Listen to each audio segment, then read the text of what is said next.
Terima kasih masih di Khazanah Timur Tengah. Mari kita lanjutkan obrolan kita bersama Bapak Lutfi Zuhdi. Baik Pak, tadi menarik, ada peristiwa demi peristiwa terjadi, rentetan ada pembunuhan Khalifah Ali dan percobaan pembunuhan terhadap Khalifah Muawiyah, kemudian melahirkan pertentangan yang demikian besar, mungkin istilahnya fitnah atau kubro ya Pak ya, fitnah yang besar di masa itu pasca kenabian Rasulullah Muhammad SAW. Nah, saat ini kan mayoritas umat Islam berpaham Ahlus Sunnah wal Jamaah Pak, Sunni. Tentu ada berbagai macam varian di dalam mazhab Sunni. Pemikiran Sunni itu sendiri seperti misalnya 4 mazhab yang utama, mazhab Imam Hanafi, Syafi'i, Hambali dan Maliki. Bagaimana pendapat Bapak? Mazhab Hanafi, Maliki, Syafi'i, Hambali itu adalah mazhab dalam fikih. Nah, kenapa bisa berbeda-beda mazhab di dalam aliran Islam tersebut? Banyak faktor. Nah, antara lain adalah faktor memahami teks. Baik Al-Quran maupun hadis. Seperti idza kumtum ila sholati faghsilu wujuhakum wa aydiyakum ilal marafiqi famsahu birusikum wa arjulakum ilal ka'bain. Itu di dalam bacaan yang lain atau qiraah yang lain itu dibaca dengan wa arjulikum ilal ka'bain.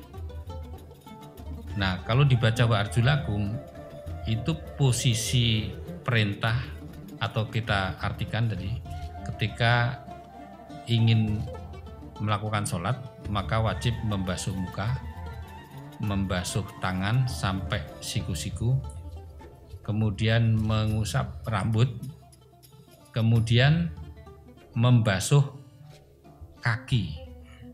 Karena kata-kata wa arjulakum itu mengikut perintah faghsilu wujuhakum, membasuh muka.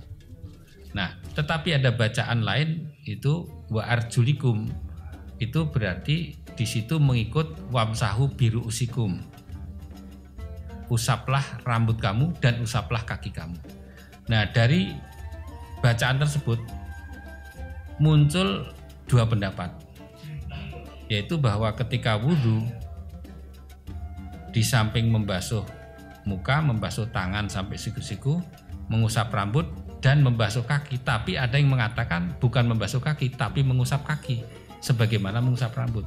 Artinya kaki tidak harus basah seluruhnya dan kemungkinan ada yang tidak terusap.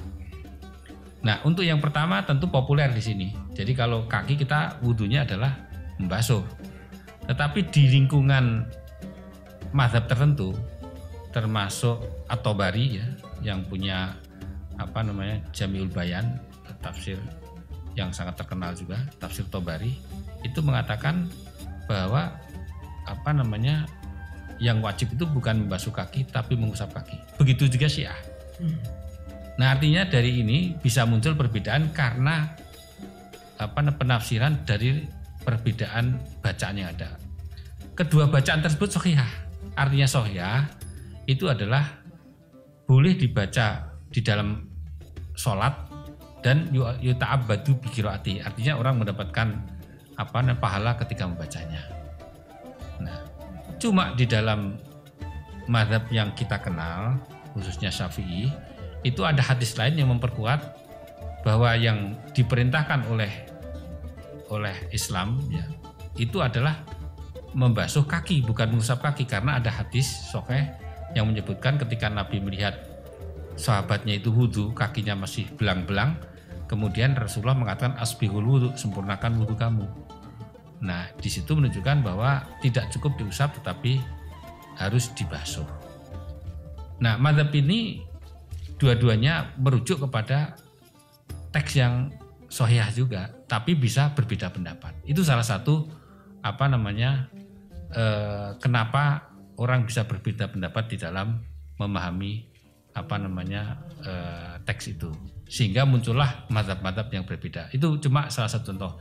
Mungkin kita tidak terlalu jauh ya bicara masalah fikih, cuma kita singgung sedikit saja karena di dalam tema ini kita lebih ke aliran pemikiran.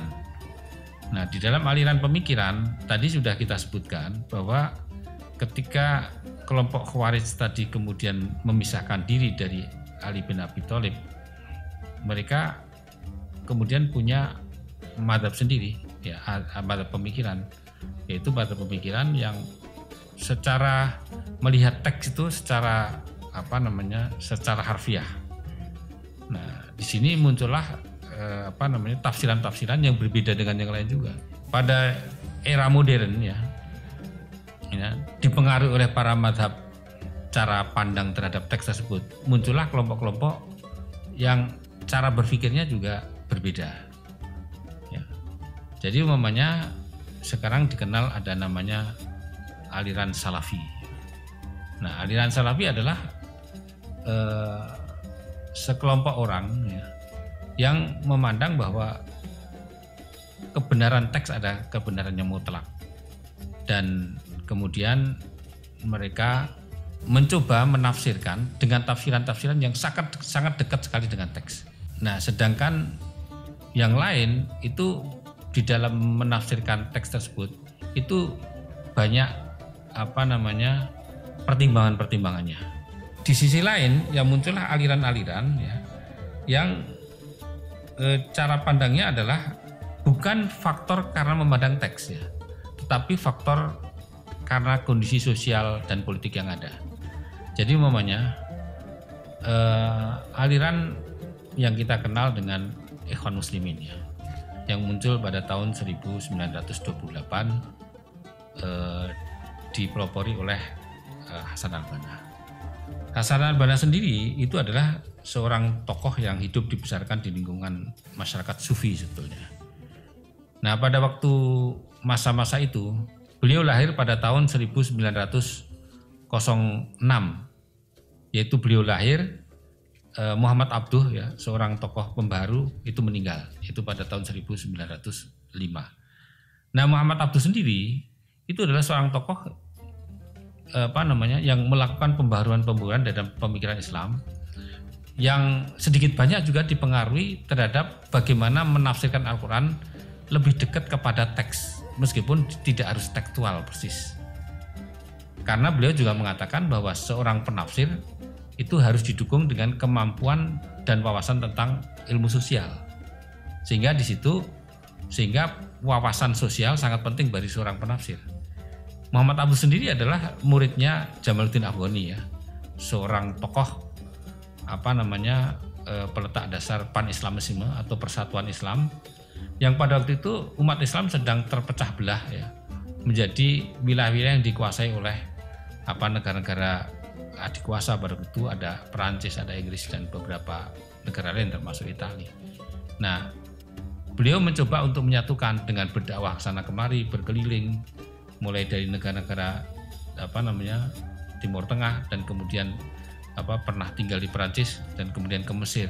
Nah, di Mesir lah ketemu dengan Muhammad Abduh, dan Muhammad Abduh berguru kepada Jalaluddin Afghani yang memandang bahwa modernitas adalah tidak bertentangan dengan Islam, sehingga beliau sangat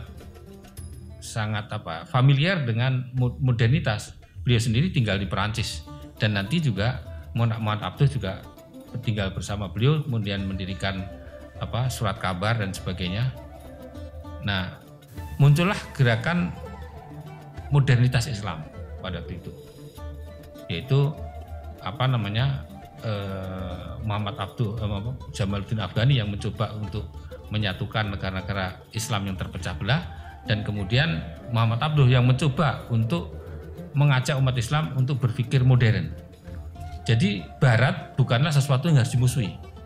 Bahkan Muhammad Abduh mempunyai sebuah pandangan yang sangat populer terhadap Barat, yang mengatakan bahwa Islam ya, atau kehidupan Islami itu saya lihat di Barat, gitu.